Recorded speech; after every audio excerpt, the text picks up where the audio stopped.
Once upon a time, in a small, vibrant village, there lived a young girl named Medina. She was beautiful, with eyes as deep and shimmering as the night sky, and her smile could melt even the hardest hearts. Medina had grown up without her mother, who had passed away when she was very young. Medina's father was deeply in love with her mother, and after she passed away, he remarried in hopes of giving Medina a stable family life. However, he was often away, working hard to support his family, and gradually his presence in Medina's life faded. His absence left Medina under the care of her stepmother, Amina. Amina was not a warm woman. She looked at Medina as an outsider in her family, a shadow of her husband's past. Though she was not openly cruel, Amina always found subtle ways to show Medina that she was different. Medina's days were filled with tasks: fetching water from the far-off river, grinding millet, and tending to the small animals they kept. Yet, Medina was always gentle and graceful, accepting her life without complaint. Medina had three step-siblings. Juma, the eldest, was a strong young man, built with broad shoulders and a serious gaze.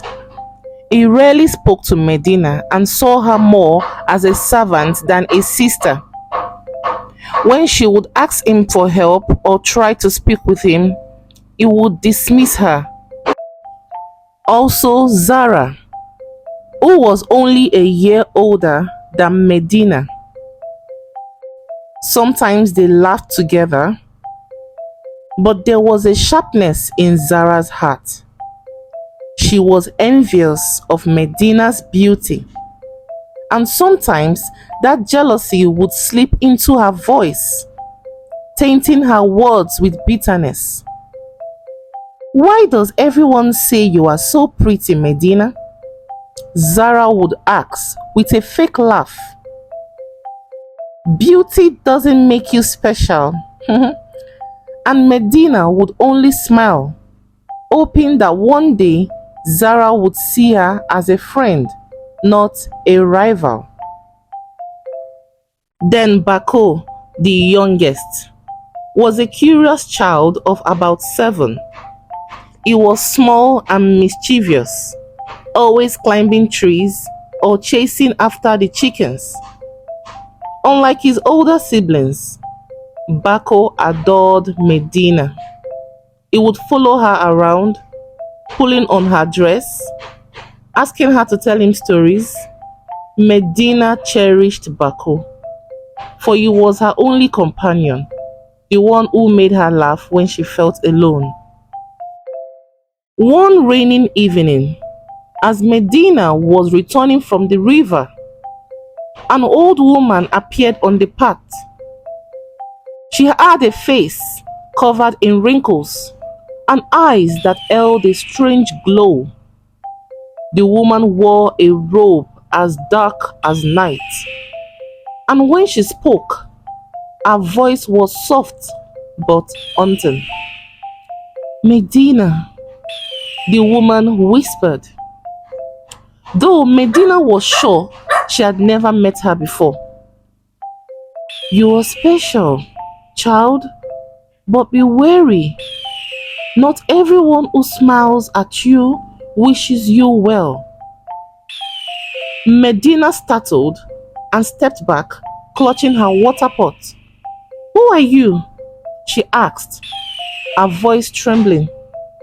The old woman only smiled, her teeth yellow and crooked.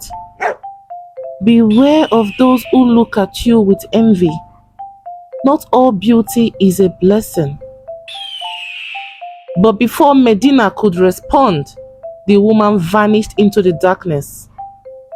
Medina shivered, feeling a strange weight settle upon her, a feeling she couldn't shake off. That night, she lay awake, haunted by the old woman's words. In the days that followed, strange things began to happen. Zara, who was always mean, confronted Medina one evening as they prepared dinner. Medina, why do you act as if you are better than us? Medina, shocked, looked straight at Zara, but the moment their eyes met, Zara's face contorted in terror, and before Medina could understand, Zara froze, her face turned as still and hard as a stone. Medina backed away, her heart pounding. She reached out to touch Zara's arm, but it was cold, as if made of rock. Zara! Zara, please! Medina cried, but it was too late. Zara was turned completely to stone. Juma and Bako rushed in, hearing Medina's screams. But Juma, in his anger and confusion, looked directly at Medina, demanding, "What have you done?" And just like Zara, his face froze, his body turned cold, a statue of stone. Medina was horrified. She looked down, avoiding everybody's gaze. Little Bako trembled, hiding behind the doorway, afraid to look at his sister. The villagers soon heard the cries and whispers spread like wildfire. They feared Medina, calling her cursed. Amina was devastated, and in her grief, she banished Medina from the home, forbidding her to ever return. Left with no family, no friends, and carrying a curse that turned anyone who looked at her face into stone, Medina wandered into the forest,